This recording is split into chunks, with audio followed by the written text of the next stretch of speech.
ертегі оқып беремін. Сендер ертегі тыңдағанды жақсы көресіңдер ме? Онда бастаймыз. Қазақ халқының ертегілері. Алдар көсе және мақтаншақ бай деген ертегісін оқып беремін. Алдар көсенің жер жарған атағы мақтаншақ байдың ұйқысын қашырады. Іші күйген бай жүрген жерінде алдар көсе деп қоймайсыңдар. Бір кездеспей-ақ қойды өзі маған. Көрсем аяғын аспаннан келтірем деумен болады. Мұны естіген кәрі де, жас та, бесісті қымызға маста иықтарынан күліп, ой байеке, мақтанбаңыз, алдардың жеңім деп бөспеңіз. Жұрт қалай түсініп қалғанын сезбей қалады. Ол бір бұғын, бір болып жатқан қақпан, өзі түсінбейді, тиіспейді, тиіскенді аямайды. Тыңдап отырсыңдар ма, балалар? Жоқ, қайткенде де мен оны жеңбей тыңбаймын дейді.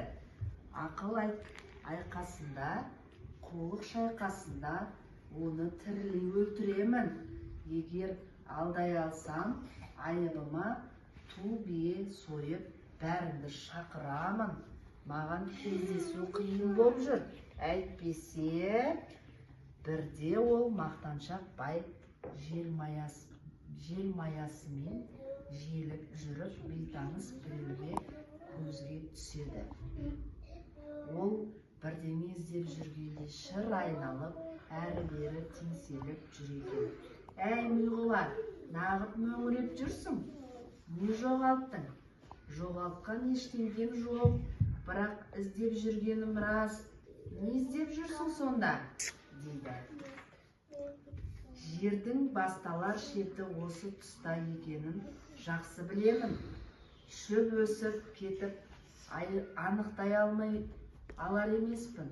Жоғарыдан қарасам, тез табар едім, бірақ бұл арада тау да төбе де жоқ. Түйеге мінсең көрінер ме едің? дейді. Көрінгенде қалай? Ендес кейін жердің ұшығын бірге тапқанбыз деп айтып жүресің.